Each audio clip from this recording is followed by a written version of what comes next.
Bom, boa noite então. Eu gostaria de falar sem microfone. Vocês conseguem me ouvir tranquilamente? Eu acho que ouvir vai ser o de menos. Ler eu peço desculpas porque a letra ficou menor, mas também eu vou ler aqui e aí a gente vai entender o que é o conteúdo dessa palestra. Bom, o tema que eu vou tratar, então, é essa carta a Diogneto, ou Epístola a Diogneto também, como é conhecida.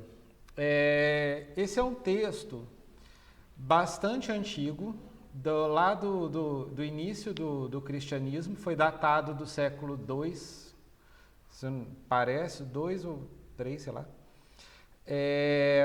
Na realidade, a datação dele é meio controversa, porque ele foi encontrado em 1436 em Constantinopla e junto com outros 22 documentos, e o título estava Justino. Então se especula que tem alguma relação com São Justino Mártir, e aí começa a polêmica da datação, porque quem seria esse Diogneto, a quem estaria dirigida essa carta. Aquela coleção verde da Patrística, da Paulus, ela publicou essa carta e ele tem um estudo grande no início para justificar quem que seria, mas é muita especulação ainda.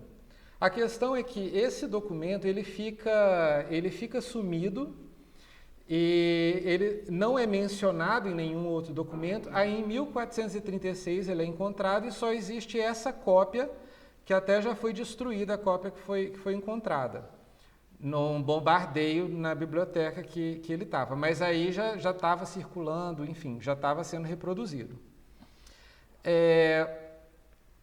Bom, então ele tem essa ligação com Justino, que poderia ser Justino Mártir, né? E faz bastante sentido, porque o Justino, São Justino Mártir, né? Ele foi um apologeta do início do cristianismo e que ele desenvolveu, ele foi da descendência de Fílon de Alexandria, né, das ideias. Ele desenvolveu as doutrinas de Fílon, que foi o primeiro filósofo que tratou da relação que fez uma ponte do logos da filosofia grega com o verbo encarnado. E que naquele momento a filosofia grega ela já estava em decadência, claro, né? E aí o culto aos deuses estava uma coisa bastante. Esse aqui é um que vai falar muito mal desse culto aos deuses, que é o Clemente de Alexandria também. Mas aí ele vai fazer essa ponte do logos com o verbo que é o Cristo. Logos, que é uma palavra que, claro, no latim é traduzido para verbum, que seria palavra literalmente, né? Mas aqui até no Clemente de Alexandria, a tradutora ela deixou verbum e ela coloca ali, porque quando você traduz, né, a tradução nem sempre é exata. E aí o logos, ele tem o sentido de palavra, mas ele tem o sentido também de uma inteligência ordenadora do universo. E o verbum, claro que quando se traduz para o latim, né, verbum domini, o verbo de Deus, a palavra de Deus, eu entendo, na verdade, existe até um complemento nisso. As duas línguas, elas se juntam e dão uma ideia mais completa do que é nosso Senhor Jesus Cristo.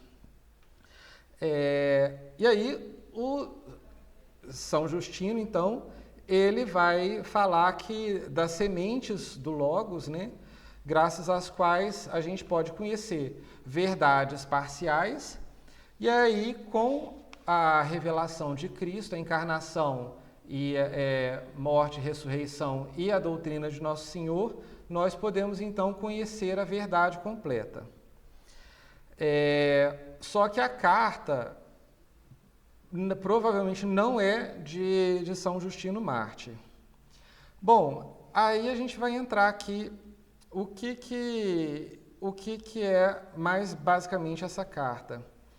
Ela tem três estruturas, que é a estrutura da epístola da época, que é uma apresentação, um corpo e uma conclusão. Tem gente também que aí vai dizer que tem capítulos que parece que não foram ou que teriam sido acrescentados depois. Tem uma discussão nesse campo. Mas é um texto que a gente chegou, né? O autor, que é desconhecido, o Diogneto também não se sabe quem que seria. Diogneto era um nome, mas era um título de honra também. Então, a coleção verde da Paulus especula que seria o imperador Adriano. Mas ele é bastante erudito e, aparentemente, ele é muito conhecedor da doutrina de São Paulo. Principalmente nas epístolas aos Coríntios e aos Tessalonicenses, muito a questão da preocupação moral que São Paulo tem. Tessalonicenses, né, principalmente quando ele volta lá e aí vê que a comunidade estava tendo problemas e ele faz uma exortação moral muito grande. Então a carta ela tem essa genealogia. E o autor, ele se apresenta aí também seguindo o que São Paulo apresentava, ele se apresenta como discípulo nascido dos apóstolos. E para São Paulo, né, Deus teria estabelecido, claro, os apóstolos de Nosso Senhor, os profetas e os mestres. Então, os mestres são aqueles que teriam recebido a doutrina dos apóstolos e estariam difundindo essa doutrina. E aí, basicamente, a gente vai ler o texto e ele argumenta em prol de uma fé racionalizada que vai além do conhecimento da filosofia grega sobre Deus. Ele vai criticar os gregos, vai criticar os judeus e depois vai falar dos cristãos. O termo Jesus Cristo não aparece, ele só fala dos cristãos, mas ele não fala de Jesus Cristo. Ele fala do verbo, do logos, né? Que é a verdade, a palavra santa incompreensível. E como essência do cristianismo é a busca pela verdade. Apesar dessa verdade total, ela ser bastante incompreensível. E ser necessário um discernimento espiritual a partir da revelação. Enfim, essa carta também, ela se insere nas discussões sobre fé e razão que vão aparecer depois, que vão florescer na Idade Média, o que favorece a datação dela no século II. Então eu vou ler a carta aqui com vocês, porque ela é um texto muito bonito e a gente vai saborear. Então ele começa, o autor, e aí eu peço desculpas pela letra, mas a gente vai ler aqui. Excelentíssimo Diogneto, vejo que te interessas em aprender a religião dos cristãos e que muito sábia e cuidadosamente te informaste sobre eles. Qual é esse Deus no qual confiam e como o veneram para que todos eles desdenhem do mundo, desprezem a morte e não considerem os deuses que os gregos reconhecem, nem observem a crença dos judeus? Que tipo de amor é esse que eles têm uns para os outros? E, finalmente, porque esta nova estirpe ou gênero de vida apareceu agora e não antes. Aprovo este teu desejo e peço a Deus, o qual preside tanto nosso falar como nosso ouvir, que me conceda dizer de tal modo que, ao escutar, te tornes melhor, e assim, ao escutares, não se arrependa aquele que falou, né? Comecemos. Aí ele vai começar a refutação da idolatria, que é um tema que até São Clemente de Alexandria, né, a canonização dele foi retirada. que também está na defesa de Clemente de Alexandria, só que Clemente de Alexandria vai pegar muito mais pesado, que ele vai esculachar com os deuses romanos, aqui, os deuses gregos, né? Pagãos. Aqui ele fica mais leve. Comecemos. Purificado de todos os preconceitos que se amontoam em sua mente, despojado do teu hábito enganador e tornado pela raiz homem novo, e estando para escutar, como confessas, uma doutrina nova, vê não somente com os olhos, mas também com a inteligência, né? A razão, a questão da fé racionalizada. Que substância e que forma possuem os que dizeis que são deuses, e assim os considerais. Não é verdade que um é pedra, como a que pisamos, outro é bronze, não melhor que aquele que serve para fazer utensílios que usamos. Outro é madeira que já está podre. Outro ainda é prata, que necessita de alguém que o guarde, para que não seja roubado. Outro é ferro, consumido pela ferrugem. Outro de barro, não menos escolhido que aquele usado para os serviços mais vis? Tudo isso não é material corruptível? Não são lavrados como o ferro e o fogo? Não foi o ferreiro que modelou um, o ourives outro e o oleiro outro? Não é verdade que antes de serem moldados pelos artesãos na forma que agora têm, cada um deles poderia ser, como agora, transformado em outro? E se os mesmos artesãos trabalhassem os mesmos utensílios do mesmo material que agora vemos, não poderiam transformar-se em deuses como esses? E ao contrário, esses que adorais não poderiam transformar-se por mãos de homens em utensílios semelhantes aos demais? Essas coisas todas não são surdas, cegas, inanimadas, insensíveis, imóveis? Não apodrecem todas elas? Não são destrutíveis? A essas coisas chamais de deuses, as servis, as adorais e terminais sendo semelhante a elas. Depois, odiais os cristãos, porque estes não os consideram deuses. Contudo, vós que os julgais e imaginai deuses, não os desprezais mais do que eles? Por acaso não zombais deles e os cobris ainda mais de injúrias?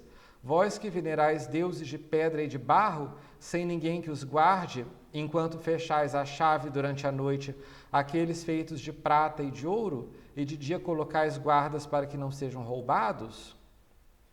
Com as honras que acreditais tributar-lhes, se é que eles têm sensibilidade, na verdade os castigais com elas. Por outro lado, se são insensíveis, vós os envergonhais com sacrifício de sangue e gordura. Caso contrário, que alguém de vós prove essas coisas e permita que elas lhe sejam feitas. Mas o homem, espontaneamente, não suportaria tal suplício, porque tem sensibilidade e inteligência. A pedra, porém, suporta tudo, porque é insensível. Concluindo, eu poderia dizer-te outras coisas sobre o motivo que os cristãos têm para não se submeterem a esses deuses. Como eu falei, Clemente de Alexandria vai tratar da inveja, dos assassinatos que eles cometem e tal. Muito profundamente. Se o que eu disse parece insuficiente para alguém, creio que seja inútil dizer mais alguma coisa. Então ele já começa a apologia dele refutando os cultos pagãos. E aí agora ele vai falar então dos cultos judaicos. Lembrando, né, que ali é o que Nosso Senhor também tinha pouco tempo antes tido os problemas com os fariseus, enfim. É aquele judaísmo que Diogneto que o autor da carta está falando. Por outro lado, creio que desejais particularmente saber por que eles não adoram Deus à maneira dos judeus.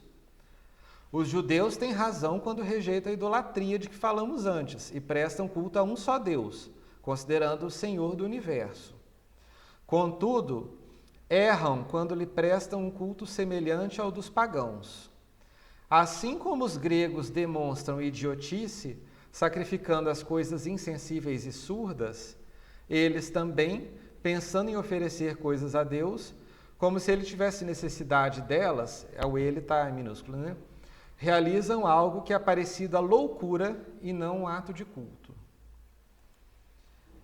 Quem fez o céu e a terra e tudo que neles existe, e que provê tudo aquilo de que necessitamos, não tem necessidade nenhuma desses bens. Ele próprio fornece as coisas àqueles que acreditam oferecê-las a ele. Aqueles que creem oferecer-lhe sacrifícios com sangue, gordura e holocaustos, e que o enaltecem com esses atos, não me parecem diferentes daqueles que tributam reverência a ídolos surdos, que não podem participar do culto. Os outros imaginam estar dando algo a quem de nada precisa.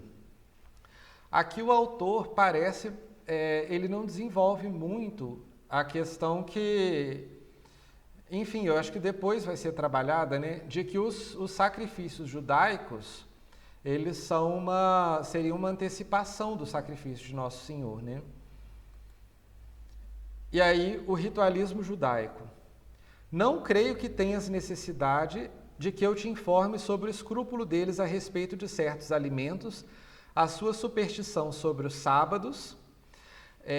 Tem até assim, eu tinha um amigo judeu, uma época, né? Tinha acabado de entrar para o judaísmo e estava praticando 1000 coisas, né? Aí, esse muito aspecto, né, que eu já ficava com muita raiva, que às vezes a gente saía para tomar um café, era sexta-noite, ele não pagava, ele me dava o dinheiro para eu pagar e aí depois eu dava o troco para ele. Então, os superstições que estão aí até hoje, né? Seu orgulho da circuncisão, seu fingimento com jejuns e novilúnios, coisas todas ridículas, que não merecem nenhuma consideração. Não será injusto aceitar algumas das coisas criadas por Deus para uso dos homens como bem criadas e rejeitar outras como inúteis e supérfluas? Não é sacrílego caluniar a Deus imaginando que nos proíbe fazer algum bem em dia de sábado? Né? Nosso Senhor Jesus Cristo, né, já tinha puxado a orelha dos fariseus falando disso. Não é digno de zombaria orgulhar-se da mutilação do corpo como sinal de eleição, acreditando com isso ser particularmente amados por Deus? Aqui, uma hipótese é que a carta seria dirigida ao imperador Adriano, que proibiu a circuncisão. Seria um indício de que, para corroborar essa hipótese, né? E o fato de estar em perpétua vigilância diante dos astros e da lua, para calcular os meses e os dias, e distribuir as disposições de Deus, e dividir as mudanças das estações conforme seus próprios impulsos, umas para a festa e outras para luto, quem consideraria isto prova de insensatez e não de religião? Penso que agora tenhas entendido suficientemente porque os cristãos estão certos em se abster da vaidade e do engano, assim como das complicadas observâncias e das vanglórias dos judeus.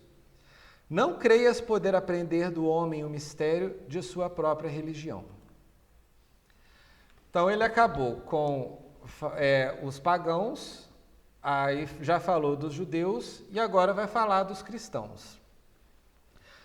Os cristãos, de fato, não se distinguem dos outros homens. Esse trecho é muito famoso. Tem muita gente que até já mencionou esses trechos aqui, mas que nunca tinha ouvido falar na carta de Ogneto. Os cristãos, de fato, não se distinguem dos outros homens, nem por sua terra, nem por sua língua ou costumes. Com efeito, não moram em cidades próprias, nem falam língua estranha, nem têm algum modo especial de viver. Sua doutrina não foi inventada por eles, graças ao talento e à especulação de homens curiosos. Nem professam, como outros, algum ensinamento humano. Pelo contrário, vivendo em casas gregas e bárbaras, conforme a sorte de cada um, e adaptando-se aos costumes do lugar quanto à roupa, ao alimento e ao resto, testemunham um modo de vida admirável e, sem dúvida, paradoxal. Vivem na sua pátria, mas como forasteiros. Participam de tudo como cristãos e suportam tudo como estrangeiros. Toda pátria estrangeira é pátria deles. Cada pátria é estrangeira. né, como, né, a nossa pátria verdadeira é a do céu. Isso é um tema assim, que vai seguir muito na igreja, né? Na Salve Rainha, os exilados filhos de Eva. Em poucas palavras, assim como a alma está no corpo, assim estão os cristãos no mundo. Que é muita palavra de Nosso Senhor também. Vós sois o sal da terra, a luz do mundo, né? A alma está espalhada por todas as partes do corpo e os cristãos estão em todas as partes do mundo. A alma habita no corpo, mas não procede do corpo. Os cristãos habitam no mundo, mas não são do mundo. A alma invisível está contida num corpo visível. Os cristãos são vistos no mundo, mas sua religião é invisível. A carne odeia e combate a alma, embora não tenha recebido nenhuma ofensa dela, porque esta impede de gozar dos prazeres. Embora não tenha recebido injustiça dos cristãos, o mundo os odeia, porque estes se opõem aos prazeres. A alma ama a carne e os membros que a odeiam. Também os cristãos amam aqueles que os odeiam. A alma está contida no corpo, mas é ela que sustenta o corpo. Também os cristãos estão no mundo como numa prisão, mas são eles que sustentam o mundo. A alma imortal habita em uma tenda mortal.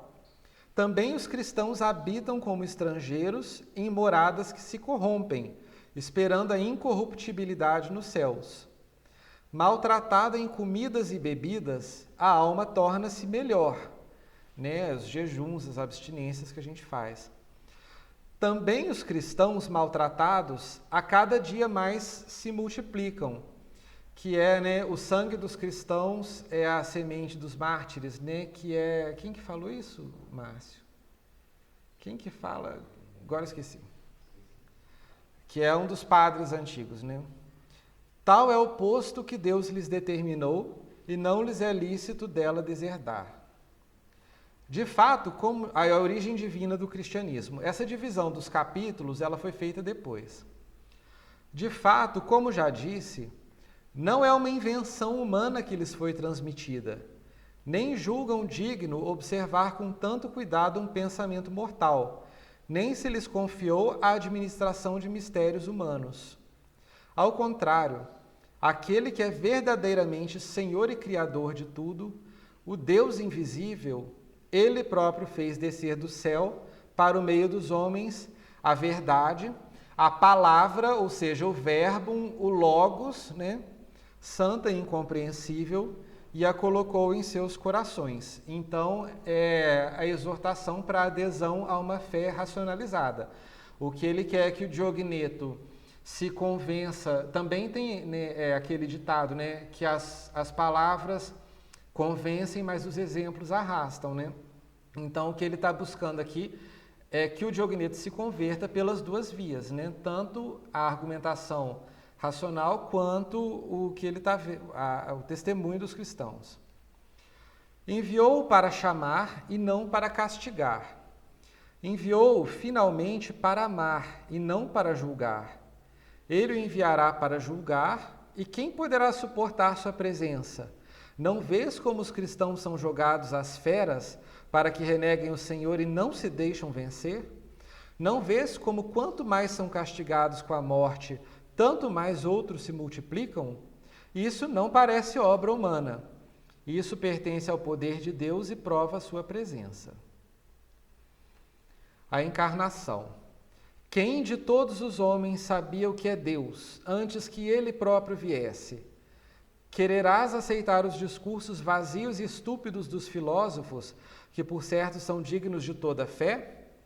Alguns afirmam, aqui ele vai começar a falar das escolas da decadência da filosofia, né? Alguns afirmam que Deus é o fogo. Para onde irão estes, chamando-o de Deus? Outros dizem que é água, os eleatistas, né? Outros ainda que é dos elementos criados por Deus.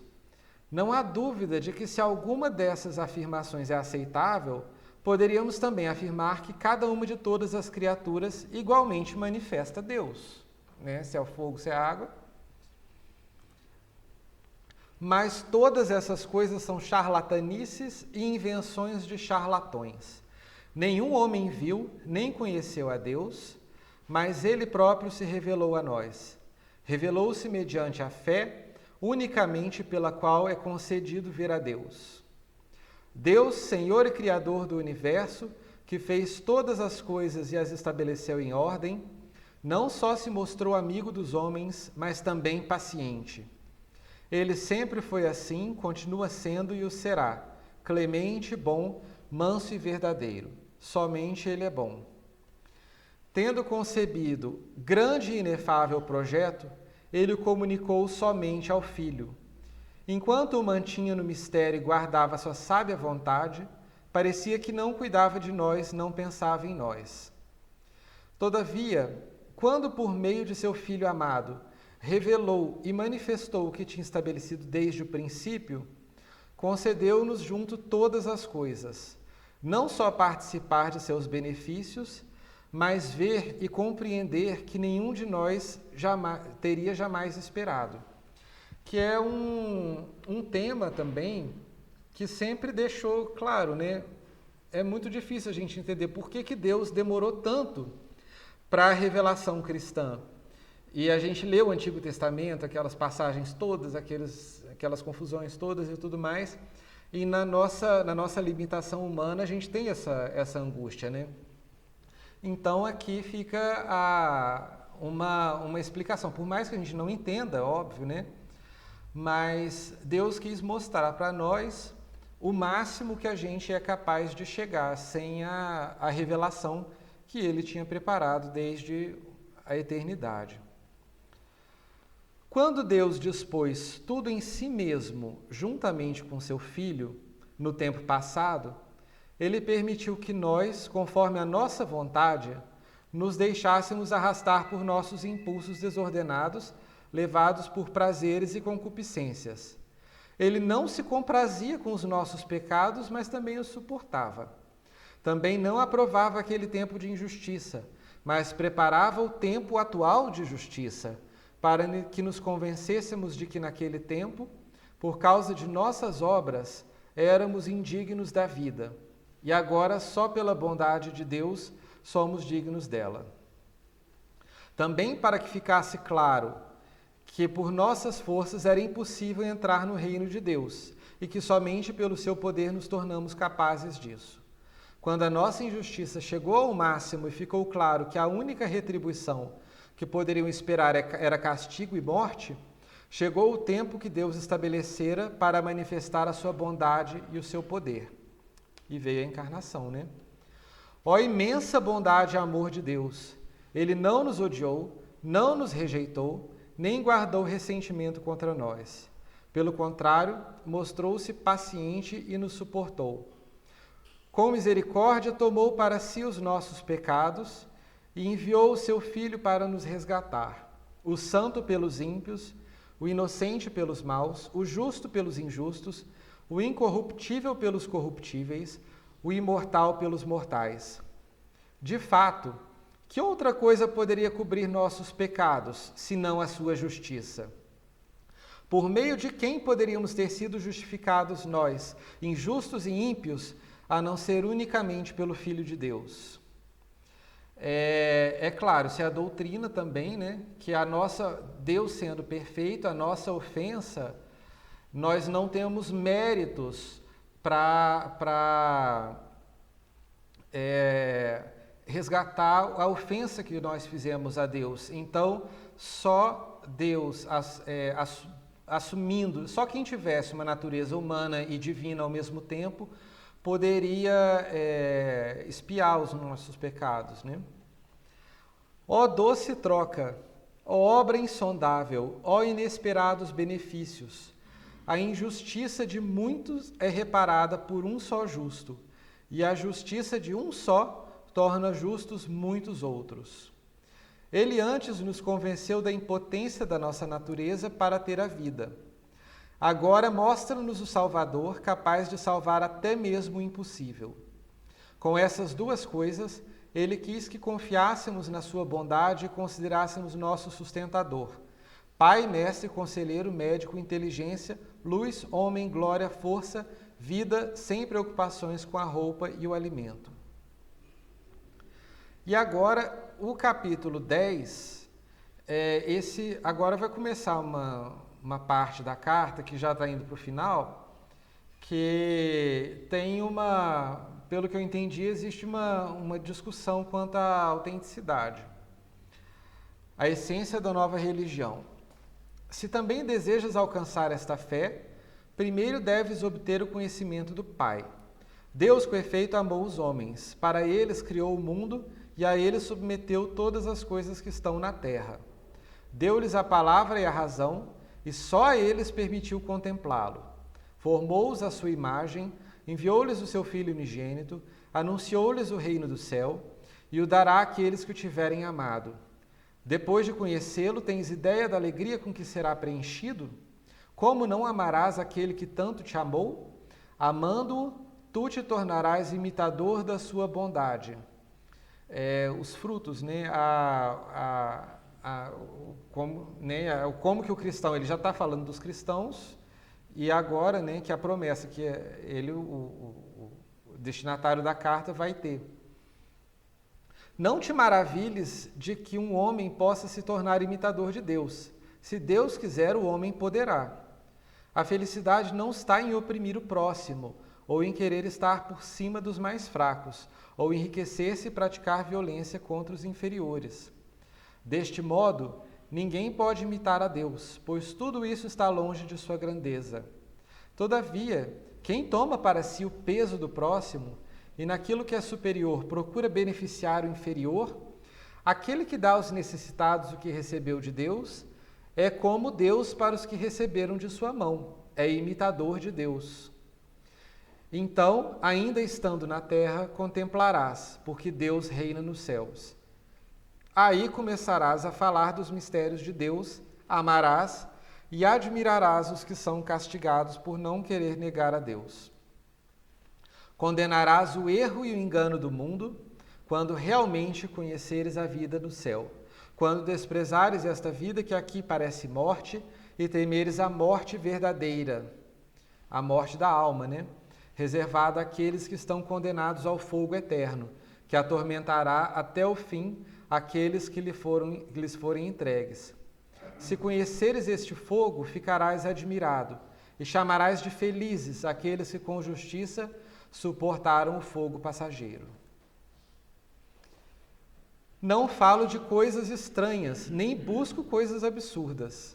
Discípulo dos apóstolos, né? Então, provavelmente, né, ele teve contato e está repassando a doutrina. Torno-me agora mestre das nações e transmito o que me foi entregue para aqueles que se tornaram discípulos dignos da verdade. De fato, quem foi realmente instruído e gerado pelo Verbo amável não procura aprender com clareza o que o mesmo Verbo claramente mostrou aos seus discípulos. O Verbo apareceu para eles, manifestando-se e falando livremente. Os incrédulos não o compreenderam, mas ele guiou os discípulos que julgou fiéis, e estes conheceram os mistérios do Pai. Deus enviou o Verbo como graça, para que se manifestasse ao mundo. Desprezado pelo povo, foi anunciado pelos apóstolos e acreditado pelos pagãos. Desde o princípio, apareceu como novo e era antigo, e agora sempre se torna novo nos corações dos fiéis. Ele é desde sempre e hoje é reconhecido como Filho. Por meio dele, a Igreja se enriquece e a graça se multiplica, difundindo-se nos fiéis. Essa graça inspira sabedoria, desvela os mistérios e anuncia os tempos. Alegra-se nos fiéis, entrega-se aos que buscam sem infringir as regras da fé nem ultrapassar os limites dos padres. Celebra-se então o temor da lei, reconhece-se a graça dos profetas, conserva-se a fé dos evangelhos, guarda-se a tradição dos apóstolos e a graça da Igreja exulta. Não contristando essa graça, saberás o que o Verbo diz por meio do que ele quer e quando quer. Com efeito, quantas coisas fomos levados a vos explicar com zelo pela vontade do Verbo que nos inspira. Nós vos comunicamos por amor essas mesmas coisas que nos foram reveladas. Atendendo e ouvindo com cuidado, conhecereis que coisas Deus prepara para os que o amam com lealdade. Transformam-se em paraíso de delícias, produzindo em si mesmos uma árvore fértil e frondosa, ornados com toda a variedade de frutos. Com efeito, neste lugar foi plantada a árvore da ciência e a árvore da vida. Não é a árvore da ciência que mata, e sim a desobediência. Não é sem sentido o que está escrito.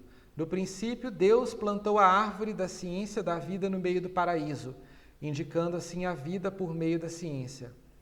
Contudo, por não tê-la usado de maneira pura, os primeiros homens ficaram nus por causa da sedução da serpente. De fato, não há vida sem ciência, nem ciência segura sem verdadeira vida. E por isso as duas árvores foram plantadas uma da outra. Compreendendo essa força e lastimando a ciência que se exercita sobre a vida sem a norma da verdade, o apóstolo diz: a ciência incha, o amor, porém, edifica. De fato, quem pensa que sabe alguma coisa sem a verdadeira ciência, testemunhada pela vida, não sabe nada. É enganado pela serpente, não tendo amado a vida. Aquele, porém, que sabe com temor e procura a vida, planta na esperança, esperando o futuro. Que a ciência seja coração para ti. A vida seja o verbo verdadeiramente compreendido. Levando a árvore dele e produzindo fruto, sempre colherás o que é agradável diante de Deus, o que a serpente não toca, nem se mistura em engano. Nem Eva é corrompida, mas reconhecida como virgem. Esse trecho ele é até um pouco difícil, tem várias interpretações. A salvação é mostrada, os apóstolos são compreendidos, a Páscoa do Senhor se adianta, os círios se reúnem, harmoniza-se com o mundo e, instruindo os santos, o Verbo se alegra, pela qual o Pai é glorificado. A Ele a glória pelos séculos. Amém. Então aqui a gente leu o texto. Eu achei que valia a pena ler, porque é um texto bastante curto e é muito bonito, né? É considerado uma joia da apologética cristã primitiva. É um texto que tem digamos assim, me instigado recentemente em vista das coisas que a gente está vivendo, né? Porque se a gente tinha a era pagã, e alguns pagãos estão sendo despertados pelo modo de vida dos cristãos, que é superior, como eles se ajudam, como eles abençoam os que perseguem, essas coisas todas. Hoje, a gente vive um esfriamento muito grande, né? Tem uma coletânea de entrevistas do Papa Bento XVI que chama Como Ser Cristão na Era Neopagã. Então, que nós estaríamos vivendo numa era neopagã. E que me faz lembrar também aquele trecho de Nosso Senhor, quando ele fala que um espírito imundo, quando abandona um corpo, e ele volta depois para esse corpo, ele leva 7 outros espíritos. Então, assim, eu fico muito instigado, será que a gente não está vivendo isso nessa nova era neopagã que a gente está vivendo? No primeiro semestre eu dei uma palestra aqui sobre um livro chamado A Política do Céu e do Inferno, e um dos argumentos do autor, né, é que existe sempre a necessidade de uma casta que vai ser a guardiã do summum bonum, que tem lá nos gregos, os sábios, né, depois os mosteiros, uma casta de pessoas notáveis que vai ser a guardiã dos valores, que vai guiar por onde a sociedade tem que andar e tudo mais, né? E quando eu vejo assim, por exemplo, as pessoas que militam pelo aborto, elas têm uma, um prestígio social muito maior do que as pessoas que estão justamente salvando crianças, né? E hoje, uma inversão de valores, né? Como que os traficantes, os bandidos têm direitos, essas coisas todas. Então, como a gente está vivendo essa era neopagã e parece que tem, para cada demônio do paganismo, parece que vieram novos 7 demônios, esse é um texto que tem me instigado bastante, pensado, né, como que a gente tenta dar o exemplo de cristão e parece que não é, não, hoje em dia não está sendo muito aceito como foi na época, né? Então eu queria compartilhar isso com vocês, espero que vocês tenham apreciado. É um texto, eu acho muito bonito, é um texto, né, bastante importante da história da igreja. E é isso, se alguém tiver algum comentário.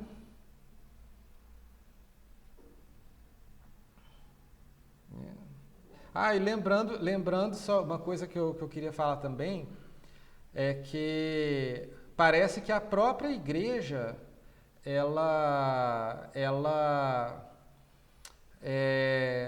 adotou uma espécie de uma mundanização.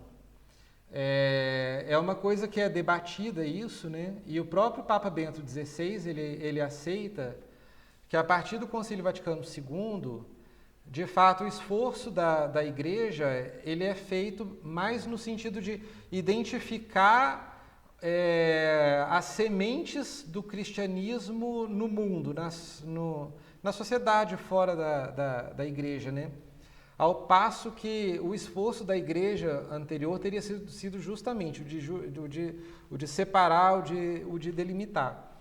Então, que agora seria uma questão de identificar forças cristãs na sociedade, e o que descambou também, enfim, numa neopaganização dentro da própria igreja, né? A gente teve um absurdo de um culto de Pachamama dentro do Vaticano.